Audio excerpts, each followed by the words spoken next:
Welcome to Cheers Shots to the Cranium Interviews. I'm Stephen Goforth. My guest today is someone who not only comes from a successful family of wrestlers, but he's carved his own legacy in the world of professional wrestling. He's a former WWE United States champion, an Intercontinental champion, and tag team champion.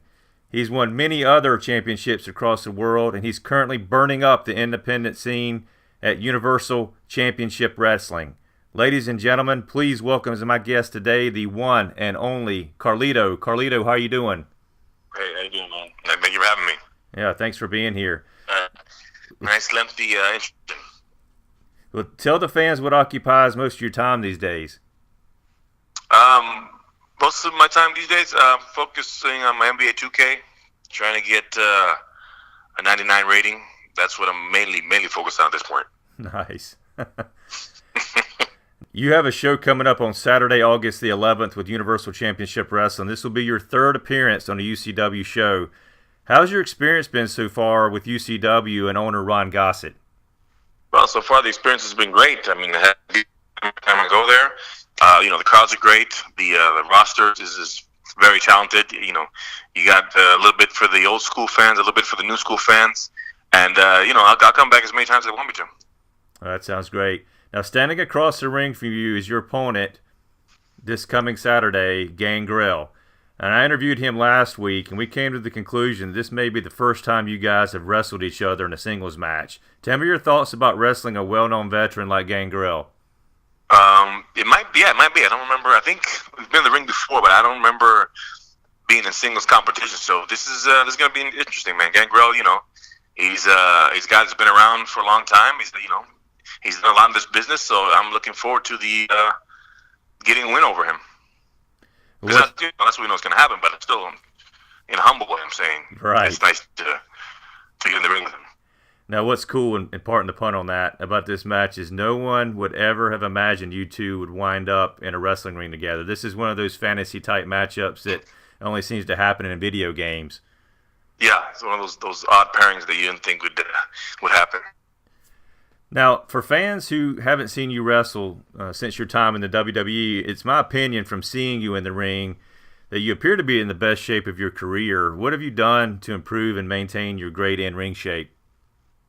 I'm just trying to keep up with these youngsters. I just focus on. I didn't eat as good as before, like I do now. I've kind of learned what dieting's about. Because age teaches, age forces you to learn how to eat better. So sure. I've learned that. I think just that, and then I've had more time to train. My schedule's been a lot easier on the body, and I've had just more time to just focus and really concentrate on getting to the best shape I can. Now, as everyone knows, you're the son of Carlos Colon Sr., one of the greatest of all time. Growing up as a son of a famous wrestler, did you feel pressure to become a professional wrestler, or was the passion just there as a young child? No pressure. I remember it was such a long time ago. I think it was just something that I just knew I was good at for some reason. Probably just from being around. The job I had was wrestling related. From working in the canteen to hawking beer in the stands to being the cameraman. So basically, wrestling kind of was in my blood and became my life. Right. Now, in past interviews, you've mentioned that you're not a fan of politics with professional wrestling. Now, do you see yourself one day helping your father? Yeah, no, I don't. Like I said before, I'm not a big fan of behind the scenes. I like just going in there, doing my work, and getting out. Dealing with the guys and the wrestlers, and it's a lot of stress. That I just don't want to put on myself. I respect all those that want to do it, but that's something I've decided that I'm going to stay away from. Now, you parted ways with the WWE back in 2010. It's hard to believe that's been 8 years ago. That's crazy, right? I know. How much have you progressed as a person and a wrestler since your departure from the company? That's a good question. I think I've had time to really think about things, reflect, and just enjoy the slowed down pace. And what I've learned is kind of like what I think the great athletes, like basketball players and stuff, is as you start to learn, as your physical abilities start to to dissipate whatever. You start to adjust and succeed in other ways. I think I've actually less athletic than I was, but I feel like I'm a much better wrestler just because of new ways that I've found to work around situations and entertain people. I put it's like telling like a better performance now than I did when I was younger. Right. When I was just worried about how high I could jump or what kind of flip I could do. Right. Now, what did you learn from your time in WWE? When you look back, what do you feel you could have done better, and what did you do well that you continue to build upon today? Just it was a great experience just learning how to work a mass audience. I mean, it's the only place you can work an audience like that on a consistent basis. You know what I mean? So it's that was the main thing I got up, just how to how you can get the attention and control the masses. You know what I mean? And that's what I learned most from that. What I could have done better is there's 10 million things I could have done better. You know what I mean? It's too long to mention now, but you take what you've learned and you go from there. Right. Now, when you started with the WWE back in 2003, wrestlers like yourself had to start at a developmental promotion like OVW. What are your thoughts on NXT and developing wrestlers more internally at such a great facility such as NXT? Yeah, I don't know much about NXT. I haven't really seen much of it, but I heard it's a great product. I heard that the what's it called, the center? What is it called? The where they train, whatever, is like a state of the art thing. Like, right. I wish we'd had that in our day. We didn't have that, so I heard they got like a whole staff, whatever, for training and not only wrestling, but I think for weight training and all kinds of stuff. I think it's right. I think it's great. Yeah, the only thing is it's I've always been a fan of like not throwing everything into one bucket. Having different styles and. I feel like a lot of times guys just go into a system instead of just work the system style, and they start to deviate from what makes them unique. Right. Now, in my opinion, I feel that independent wrestling is bigger than it's been in many, many years. And I've been to UCW shows. I see how passionate these fans are and the great quality we see in talent and in wrestling. What's your opinion of independent wrestling, and do you feel we're starting to see more of the territorial wrestling organizations like we had in the past? Yeah, I don't know if that'll ever come back, but definitely is hot right now. I mean, I think it's probably the hottest it's been in years. I mean, I do more international traveling now than I did before. I mean, and you can always see in wherever you go, there's always got like different little promotions running something every weekend. I mean, there's always somebody doing something. Especially, I think was in England, like the UK is like they have, I don't know what, like 100 or something shows, I think, a weekend or something. Yeah. So it's crazy. And then I've been to all these new weird places. I've been to Pakistan or whatever. And just wrestling is definitely the indie scene is really heating up right now. Yeah, no doubt about it. I mean, it's amazing. I see all the publicity that independent wrestling is getting nowadays, and it's just amazing to me. UCW being one of those. Now, you've been privileged to wrestle many great superstars over your career. Is there one particular superstar that stands out as the biggest challenge or the most fun to work with? I mean, I'm sure there is. I get asked all the time. I don't really reflect on it.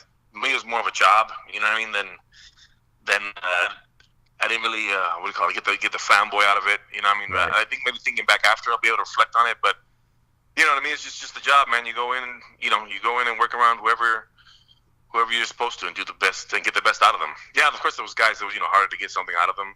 But I don't know, like one point could be, Shawn Michaels, where when in the ring you could tell, I see why they say this about this guy, you know what I mean? Yeah. Like he was just that smooth and that good. Now, I remember some of your matches and promos with Ric Flair during the WWE, and I thought they were fantastic. How much did you learn from him, or how much did he influence your career?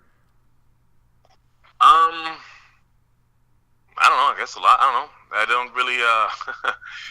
It was I learned a lot. Yeah, I learned a lot from him. Just hanging out at the bar and talking, and just hearing old stories, and of course hearing stories from my dad too. I don't know about the other part, but I mean, yeah, he was. I always enjoyed my time with him, and I always have a good time when I see him.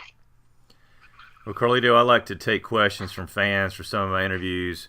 This question comes from @AngelWomen WWE. She's a huge fan of you and your family, and she has a two-part question. Her first question is, how did it feel teaming up with your brother Primo recently in Puerto Rico? Oh, it was great. It's always fun getting in there with my brother and my cousin. Hopefully we can get my dad in there one more time. But I think it's a little too late for that. But I always enjoyed.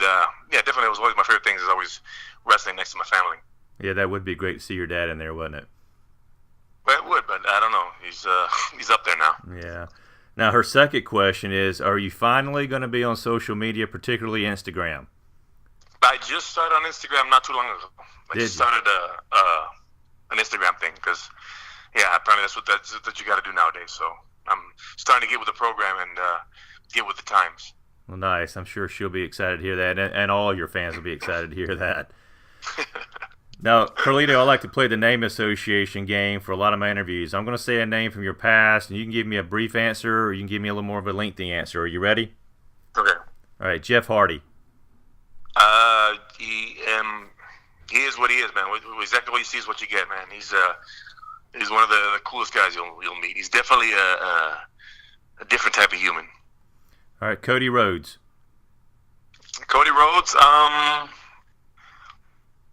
don't really hang out much with Cody, but he, seems all right. Like, he's an alright guy. I got along with him. John Cena. John Cena's the ultimate professional, man. Probably one of the hardest workers you'll ever meet. All right, this is going to be a blast from your past here. The Elimination Chamber matches. Painful. Yeah, I can imagine. All right, finally, Universal Championship Wrestling. It's a great new venture that I'm having a lot of fun with right now, and hopefully there'll be some more times ahead in the future. I'm sure there will be. Like I said, I've had a chance to see at these shows. You've done a fantastic job, and I can't wait to see it more of them. Well, thank you. I appreciate it. Carlito, thank you so much for doing this interview with me. Congratulations on being part of UCW. I wish you all the best of luck at their shows. Thank you, man. I appreciate it. And as a reminder to the fans, you can see Universal Championship Wrestling on Saturday, August the 11th. That's this Saturday in Barnesville, Georgia for Hometown Throwdown. Be sure to visit the UCW website to purchase your tickets for this great show. You can go to ucwtv.com. Again, that is ucwtv.com. And make sure you follow them on social media. That's Instagram, Twitter, Facebook for all the latest information and for future shows. Again, Carlito, I cannot thank you enough. It's been an absolute pleasure to speak with you. Oh, thank you, man. Thank you very much. Take care.